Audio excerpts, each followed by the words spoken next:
Okay, in this video we're going to work on the base here and sketch that up. So we can see it's a front view there, or looking from the side, which is the front view.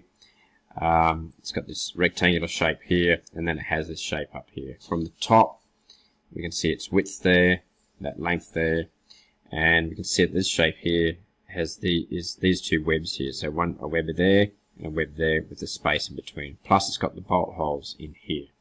So I'll go ahead with that. And what we're going to do is going to start off with a small rectangular prism for the base to start with. We're going to do it in the middle of the page, and then we're going to work from there. So I'm going to use those techniques. So start our rectangular prism with our V.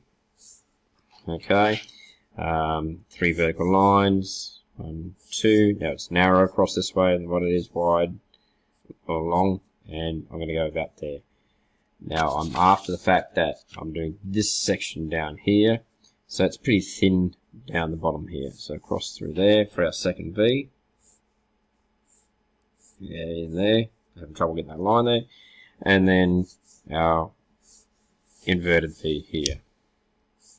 Now all those lines should be parallel with each other. So there's the base to start with. Now it's got these filleted corners here. Okay. So let's do those filleted corners. So if we just do a little fillet in through there, okay, it's the same as that there, and we've got the other ones at the back here. So if we go around, a little fillet through there, drop a line down parallel to that one at the back edge of the fillet down there, and we can draw that little fillet in there. And the same on this back edge, on this edge here. So a little fillet there, drop our line down, and blend that through there. I won't do the one at the back because this web is going to get in the way and you won't see it. What I'm going to do is I'm going to line in that there at the moment so you can see what's going on. I'm going to line in all that I can that's not going to get in the way of those, or the webs aren't going to get in the way. So line that through there. You can line in the same.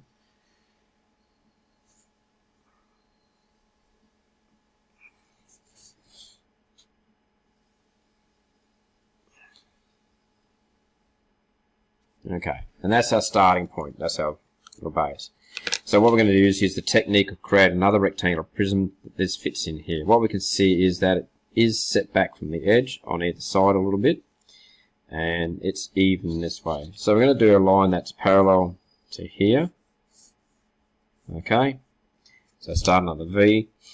And a prism, I'm going to start about here, because that's about where that web starts at, and parallel with that.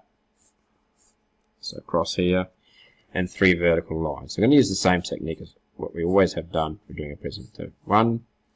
Now, from the back, the vertical line needs to be the same distance as what it is here, from the back as well. So about there. And we're going to draw in that vertical line there. And one across the back where it's just short of that back edge as well. So vertical line there too. No. Okay, and our top V, or our second V, okay, and our inverted V at the back, at the top there. Okay, let's lay that one down a bit more parallel, so it looks a bit more correct like that. Okay, so this is our rectangular prism to house that in. We need to make sure that this shape here, which is a part circle, is in the center. So if we draw a line there, that's the center, it's going to help us guide that. We may as well take that back across there as well, just to be sure. Okay, so I'm going to use our practice circle technique and then draw in the circle for that part circle there. It needs to be reasonably large. So there we go there. Okay, and then from our corner here, draw a line that's going to come tangent to that part of the circle there. Okay, there, and the same down the back. And we've got now this profile here. So I'm going to line in that profile because that's going to stay the same. We know it's true. Don't need to change that. So we're going to draw in that, follow our curve, blend it into our line down here. Okay. Next, we need to get this shape at the back edge, and then we need to put the gap in the middle. So I get the shape at the back edge. If we just use that as a guideline, come to the back edge of the circle there to get a tangent guide there. We know that that shape is going to blend with the circle there somewhere. Okay, if I use that line as a guide, okay, I can draw another line from this corner down here, parallel with that line there. Okay, yep, that line and that line are parallel. And just short of that there, I can use the circle technique again to get my bit of a circle shape there. And then that's the shape of the back there. I can line that in, not fully, because it's got a gap in the middle. So it's going to line in from that point there. Oops. And I'm going to finish it. I was going to bring it around here, bring it across that parallel line there. That line that runs across, and I'll finish it there for the moment. Okay. So we've got a gap between them. So we've got this thickness here. So if we do a point there to start and a point there to start for the two of those, use that as your guide, so this line's going to be parallel. Okay, this one on here parallel as well. If we just follow this curve, so if we just practice that curve shape there and do the same over here, let's come up a little bit, you can judge what it should look like, that there, and do the same up here, follow that curve there. So there's our shape there.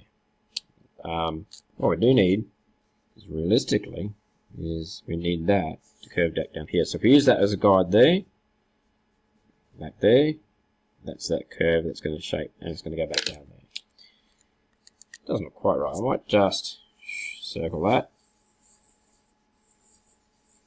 That's a bit better. Alright, so I can line that in. Okay, and that should then come down across the back there as well. Fill this one in there, and then that should blend to a straight line and blend with that one. Same with that across there. Okay, so bolt holes. We've got bolt hole there, goes all the way through. So that's a bolt hole there, and one in there as well. They should line up with each other.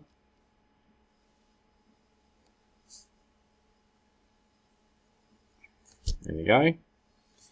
Now there's a little bit of a fillet in the bottom of these, and it comes out that way as well. So we're not going to see a line through here. So, but what we are going to see is a little curve there, and one at the back there as well.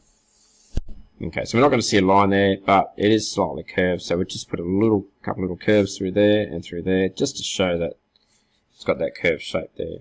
We can now finish lining in our base part. So it's going to come to there. That line's going to come up to there. Try and get that straight. And we have the bolt hole in there as well. So once again, we'll circle, practice that, draw our bolt hole in, and there's our base finished. So we'll just label that, and we are complete. Thank you.